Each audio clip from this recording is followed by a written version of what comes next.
เรือนหนองน้ำฝนคือเก้านี่บางคนจูงเตียงเอิกของเบาฝนคือว่าบุมียังเปลี่ยนแปลงนี่ทางนี้จะเป็นน้ำเนาะน้ำเปิดใส่ได้บ่คือว่าได้อยู่อันนี้ก็บ่แม่นว่าน้ำคลองหนองเนาะเป็นน้ำรวมน้ำคนเฮือนไก่เคียงเนี่ยแต่มันไก่หนองในเวลาเปิดน้ำมันจะไล่ไปทางเฮือนหนองนี่เห็นบ่อันนี้มันไก่ถ่ายกันล่ะเขาขุดนี่ขุดไปนะเขาขุดแล้วน้ำมันจะไล่น้ำเปื้อนไล่พอพูดน้ำก็อาบมาเต็มขุดเป็นมันไล่พูดเบิ้งโอ้มันไล่ที่หยอกที่เหนือเนาะถือว่าน้ำเปื้อนมาซะมียังเปลี่ยนแปลงขั้นดูถูกเลยขึ้นมาคือสิบุแมนว่าดูถูกคือว่าประมาทเนาะเบาตามบ่พ้นเบิ้งนะเพราะว่าดินดอนตอนหญ้าบนเห็ดบนปลูกกับบุมีทางหนองเพิ่นแต่ละมือกับ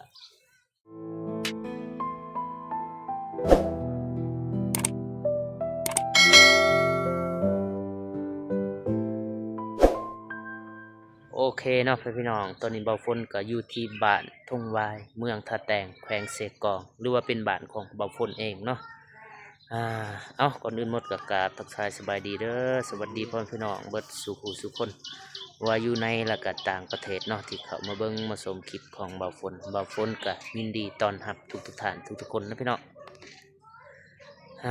มื้อนี้เบาฝนก็ได้เดินทางหรือว่าได้มาหาหนองน้ำฝนก็บ่ได้มาหาน้องก็แต่ดนแล้วเนาะนับตั้งแต่ล่าสุดก็ตอนที่ว่าเบาเตียงเตียงทองเพิ่นได้มาหาน้องน้ำฝนล่าสุดแต่นั้นมาเบาฝนแล้วก็ทีมงานใส่บุญเราไต่ก็บ่เคยมาหาเนาะเอามื้อนี้เบาฝนก็ได้มีโอกาสก็เลยได้แวะมาหาน้องบ่ฮู้ว่าน้องเพิ่นเฮ็ดหยังตอนนี้มีแต่ว่าไปเบิ่งไปชมนำกันว่าน้องเพิ่นอยู่เฮือนบ่หรือว่าเพิ่นเฮ็ดหยังก็สิไปอัปเดตให้เบิ่งหรือว่าสิไปถ่ายให้เบิ่งเพราะว่าเบาฝนก็โดนและบ่ได้มาถ่ายชีวิตการเป็นอยู่ของครอบครัวของน้องน้ำฝนเนาะ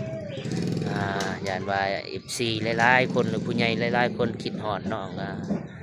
มีแต่ว่าไปเบิ่งไปชมนำกันพี่น้องว่าชีวิตการเป็นอยู่ของเพิ่นในมื้อนี้เป็นจังได๋เดี๋ยวเบาฝนสิอัปเดตให้เบิ่งให้ชมนำกันไปมื้อนี้เบาฝนมีโอกาสก็ได้มาหาน้องแล้วก็บ่ได้มีหยังติดไม้ติดมือเนาะมีแต่ไข่6-7 หน่วยเนี่ยพี่น้อง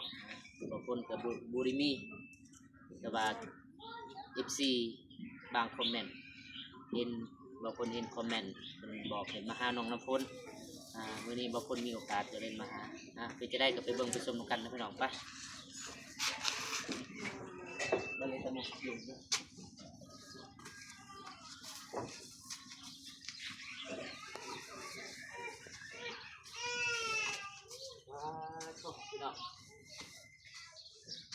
เรือนหนองน้ำฝนคือเก้านี่บางคนจูงเตียงเอิกของเบาฝนคือว่าบุมียังเปลี่ยนแปลงนี่ทางนี้จะเป็นน้ำเนาะน้ำเปิดใส่ได้บ่คือว่าได้อยู่อันนี้ก็บ่แม่นว่าน้ำคลองหนองเนาะเป็นน้ำรวมน้ำคนเฮือนไก่เคียงเนี่ยแต่มันไก่หนองในเวลาเปิดน้ำมันจะไล่ไปทางเฮือนหนองนี่เห็นบ่อันนี้มันไก่ถ่ายกันล่ะเขาขุดนี่ขุดไปนะเขาขุดแล้วน้ำมันจะไล่น้ำเปื้อนไล่พอพูดน้ำก็อาบมาเต็มขุดเป็นมันไล่พูดเบิ้งโอ้มันไล่ที่หยอกที่เหนือเนาะถือว่าน้ำเปื้อนมาซะบุมียังเปลี่ยนแปลงขั้นดูถูกเลยขึ้นมาคือสิบุแมนว่าดูถูกคือว่าประมาทเนาะเบาตามบ่พ้นเบิ้งนะเพราะว่าดินดอนตอนหญ้าบนเห็ดบนปลูกกับบุมีทางหนองเพิ่นแต่ละมือก็มีแต่หับจางหรือว่าเสากินคำเนาะแต่หับจางมื้อนี้ก็มาจะหันกระสือกินซื้อยามีตัวไปหาหนองก่อนบุว่าหนองเพิ่นเฮ็ดยังอยู่ไหนมือติดสบายดีน้องฝนโดยสบายดีเด้อบางคนแล้วก็สบายดีเด้อพญาเจอุ่นทุกท่านแล้วก็ซีฟังเพลงฟังลาวอยู่ในต่างประเทศก็ขอสวัสดีสบายดีวืดสุขุสุคนเด้อบ่มีไฟบ่หรอเขาว่าทางบ้านเปิด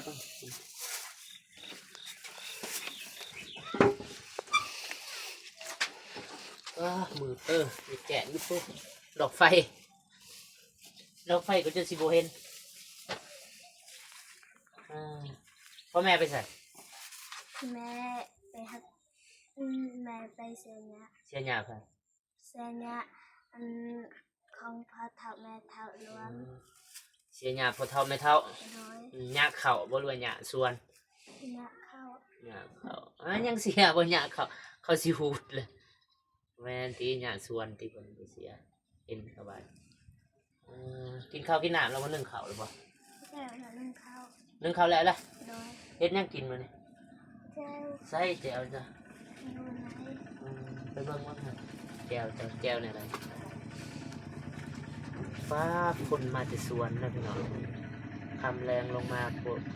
คนในบ้านเนี่ยพากันมาจะให้แต่สวนขี่รถตอกแตกชีวิตในบ้านหรือว่าในเขตชนบทเฮา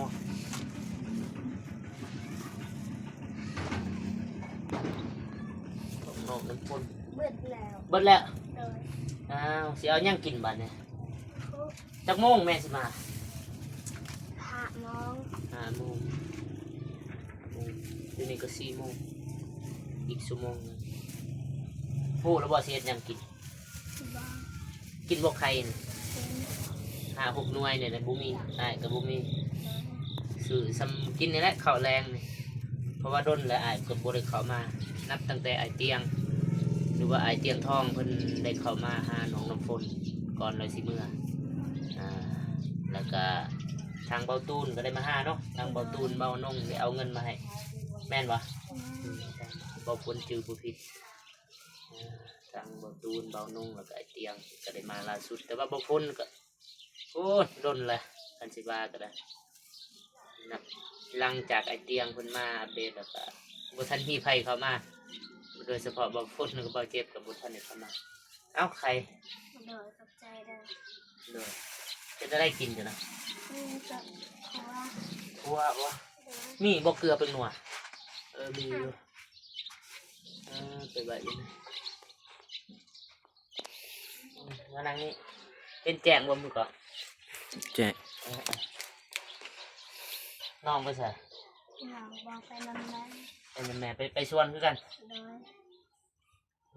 บ่ใส่เสื้อแขนยาวขายาวบ่หนาวบ่ น้ำ หนาวคือบ่ใส่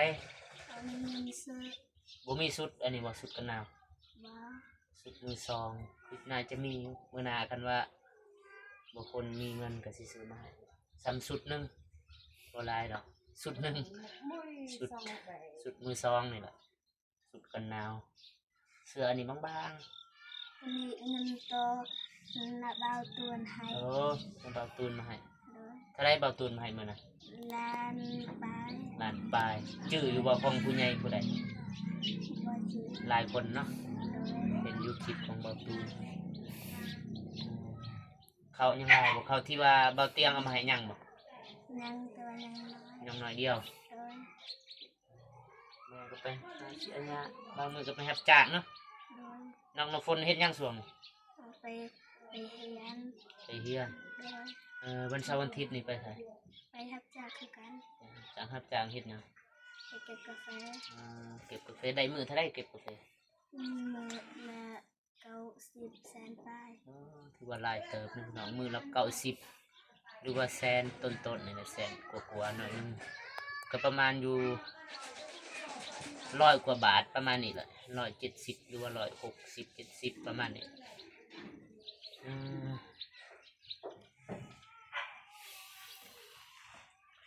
บ่มีหยังเปลี่ยนแปลงเนาะดอกไฟก็จนบ่เห็นหุงนี่หยังนี่ บ่ฮู้ของพาเท้า ของพ่อเฒ่า โดย ถือว่านึ่งข้าวนึ่งน้ำเรียบร้อย โดย เหลือแต่เฮ็ดกินเนาะ โดย แต่ว่าบ่มีหยังสู้กินบ่มีหยังแนวบ่มีแนวเฮ็ดแนวกินบ่ โดย ต้มไข่นะหรือว่าทอดไข่ขั่วนั่นได้ก็ได้อะไรคิดว่ามันแซ่บบ่ฝนก็บ่ได้เข้ามาโดนเลยบ่จักสิเข้ามานะคือบ่ฝนก็ได้เพราะว่าปัญหาที่หนึ่งก็คือไปอัปเดตเฮือนน้องฮานแล้วก็ไปทางอื่นแน่นะ แต่ว่าเพื่อนน้องน้ำฝนนี่ใกล้ๆทันสิว่าก็ได้บ่ฝนเนาะใกล้ๆแล้วบ่ไกลปานใดดอกใกล้ๆกับเพื่อนบ่ฝนหนึ่งแม่นแป๊บเดียวเพื่อนน้องฮานสองบ่จักสิเข้ามานะเนื่องจากว่าบ่ฝนกับบ่ได้มีทุนนะบ่ได้มีเงิน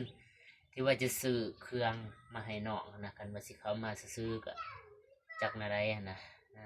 เพราะว่าบ่มีเครื่องฟอกเครื่องฝากจากผู้ใหญ่บ่ฝนก็เลยบ่เป็นสิเข้ามาเนาะพี่น้อง คันว่ามีเครื่องฝากบ่เรือของฝากจากผู้ใหญ่ใจบุญว่าบ่แม่นเงินคำดอกเล็กๆน้อยๆเฮ็ดบางคนคือสิเข้ามาอยู่มีแนวเข้ามานะคันว่ามีเครื่องฝากของฝากอีหยังนะของฝากของตอนจากผู้ใหญ่หรือว่า FC ที่ว่าได้เบิ่งคลิปบางคนก็สิเข้ามาคันมาบ่ก็สิเข้ามาก็มีแต่เว้าความเก่าหั่นแหละเพราะว่าบางคนเองก็บ่มีเนาะ มื้อนี้บ่าวฝนกับบริไปอัปเดตบ้านน้องฮานเนื่องจากว่ามื้อนี้สร้างแปลงเพิ่นก็พักเนาะบ่าวฝนถือโอกาสนี้หรือว่าเวลานี้มาออกมาเว้าชี้แจงเกี่ยวกับเรื่องน้องฮานในมื้อนี้บ่าวฝนก็บ่ได้เข้าไปอัปเดตขอโทษอีกทีหลายเด้อที่ว่าบ่ได้ไปอัปเดตมื้อนี้คันว่าบ่าวฝนสิไปอัปเดตก็ซ้ำเก่าแหละก็ซ้ำวานนี้เพราะว่ามื้อนี้สร้างแดงเพิ่นก็พักมื้อนึงมื้ออื่นแม่นเริ่มสร้าง ทางบ่เจ็บก็บ่ได้ลงมาเนาะมื้อนี้เพิ่นรับแขกเพราะว่าบุญบานเพิ่นมื้อนี้รับแขกเบาฝนก็ได้ไปอยู่แต่ว่าบ่ได้ถ่ายคลิปกับบ่เจ็บเนาะพี่น้องบ่ว่าหยังนิดหน่อยเต็มอยู่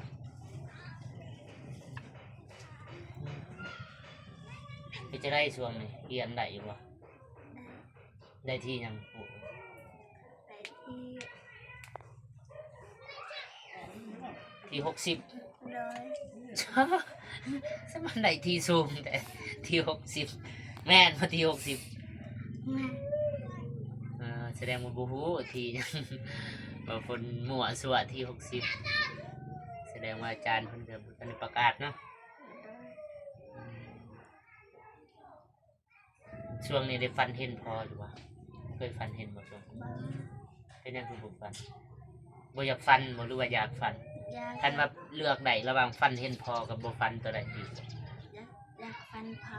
อยากฟันเห็นเนาะ โดย คันเรามาตัวนี้จื้อหน้าจื้อตาหรือบ่ เจอ จื้อบ่ โดย คนอะไรพอจ้ะ คนคือ คน น้องคอย คือน้องเจ้า โดย คนขาวหรือคนดำ คนขาว คนสูงหรือว่าคนต่ คนสูง ำคนรอหรือว่าขี้หลาดแม่นว่ารอพอจ้ะ โด รวยหรือจน จน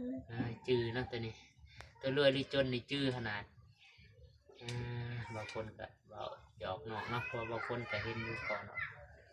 ทางทำอิฐที่พอเพิ่นมาอันนี้เพราะว่าพอเพิ่นอยู่เมืองอยู่บ้านเกินเมืองโทรคมแขวงเวียงจันทน์ก็คือคลิปที่ว่าทางไอเตียงเพิ่นก็เคยได้มาอัปเดตก็ได้ถามไทยได้ถามข่าวถึงพอเพิ่นก็อยู่บ้านเกิน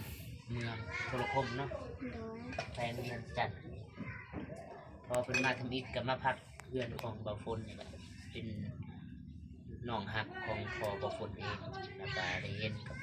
ทางแม่ของน้ำฝนแล้วก็ได้ตกลงแต่งงานกันเนาะพี่น้องนี่น้องน้ำฝนแล้วก็น้องคนคือว่าเศร้าคิดฮอดนะเดี๋ยวนี้คือว่ายังคิดฮอด โดย เห็นทางไอเตียงเป็นมาทายแต่ละเทือแล้วพันทามถึงพอมันหายน้องบางคนก็ทางไอายเพิ่นก็คือสิมีเครื่องอยู่มือนั้นเป็นเซตหาทางไอเบาฝนนี่แหละทางเตียงว่าน้องฝนอยู่เพื่อนว่ามันนี่สิลงไปหาแต่ว่าน้องบริยูมือน่ะทางไอายเพิ่นก็เลยเมื่อพยายแหละโอกาสหน้าเพิ่นก็ยังสิลงมาอีกมาทางเราไปตอนนี้เพิ่นเมื่อโอนเมื่อทางไอเตียงมันก็ได้เมื่อได้เข้าไปไทยคนน่ะข้ามไปไทยคนทางไอเตียงมันก็ได้ข้ามไปไทยไปไปหับกระดูกหรือว่าไปงานศพของเบาเหยาวบ่แม่นของพ่อเบาเหยาวนะพี่น้องฝ คนก็ขอแสดงความเสียใจเด้อทางครอบครัวของยาวหรือว่าเบายาวเบาบูนเนาะที่ว่าได้เสียพ่อเป็นที่หักขอแสดงความเสียใจเด้อเพราะว่าตอนนี้บ่าวไอเตียงเพิ่นก็กำลังสิแม่นเดินทางกลับนี่เอ้าคือบ่ดังไฟเฮ็ดก็เฮ็ดกิน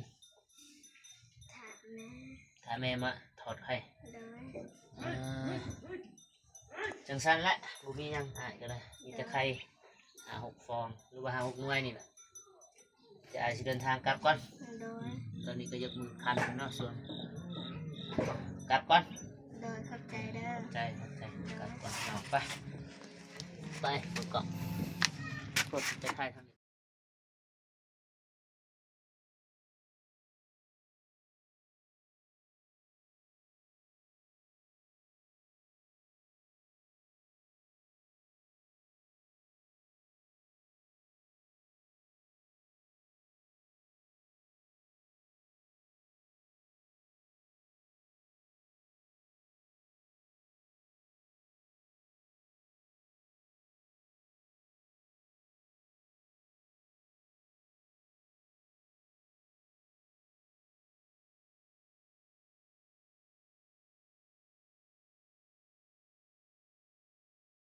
ส่วนผักหลังเพื่อนคือว่าบ่ฝนเคยได้มาถ่ายทำบ่แม่เคยได้มาถ่ายหนองน้ำฝนเพิ่นปลูกผักส่วนหนึ่งก็อยู่นี่แหละคลิปก่อนๆว่าผู้ใหญ่ใจบุญด้วยสิเคยเบิ่งกันน่าจะเห็นเอ้าบ่ฝนก็บ่เว้าหลายใหญ่ห่างเนาะเว้าแล้วมันสิยืดสิยาวมันสิโดนมันสิมืดมันสิคับมื้อนี้บ่ฝนก็บ่ได้มีหยังหลายก็ได้มาหาน้องทางหนองน้ำฝนทางครอบครัวเพิ่นแต่ว่าพ่อแม่เพิ่นก็บ่ทันมาแต่เวียกก็เลยเห็นน้องกำลังนึ่งข้าวไม่นึ่งข้าวกำลังเช็ดกินมียังซื้อไข่มาฝากทางน้องเพิ่นก็ถามเรื่องชีวิตการอยู่แต่ละมื้อที่บางคนบางคนก็ขอบใจเพิ่นใจบุญทุกท่านในกับชีทุกคนเนาะที่เขาเบิ่งคลิปของบางคนแต่จนจบนะพี่น้องถ้าว่าบางคนว่าจะผิดพลาดประการใดก็ขอโทษขออภัยเพราะบางคนก็รู้ว่าเท่าถึงการก็สามารถตักเตือนหรือว่าติตำหนิติเตียนตำหนิติส่งบางคนในทางคอมเมนต์หรือว่าทางส่วนตัวหรือว่าFCท่านใดหรือว่าผู้ใหญ่ใจบุญท่านใดที่ว่าอยากช่วยเหลือน้องน้ำฝนโดยเฉพาะก็เป็นเครื่องนุ่งเครื่องห่มนี่แหละที่ว่ากันหนาวบ่เพราะว่าช่วงนี้เป็นยามหนาวก็สามารถติดต่อหาบางคนหรือว่าทีมงานสายบุญเราไต่ทุกๆคนนะพี่น้องบางคนก็ขออวยพรคุณยายจีบุญเอฟซีทุกท่านจงมีสุขมีทุกความสุขความเจริญความเจ็บบ่ได้ความไข้บ่มีร่ำรวยปรารถนาสิ่งใดขอให้ได้สิ่งนั้นให้อายุมั่นขวัญยืนสาธุบางคนก็ขอบอกอะไรในทางแต่ว่าคนก็สิขอจบคลิปเพียงเท่านี้พบกันคลิปหน้าสำหรับคลิปนี้ว่าคนก็กล่าวคำว่าสบายดีเด้อบ๊ายบายก็สับไปแต่กลางวันบ่ายทุกๆ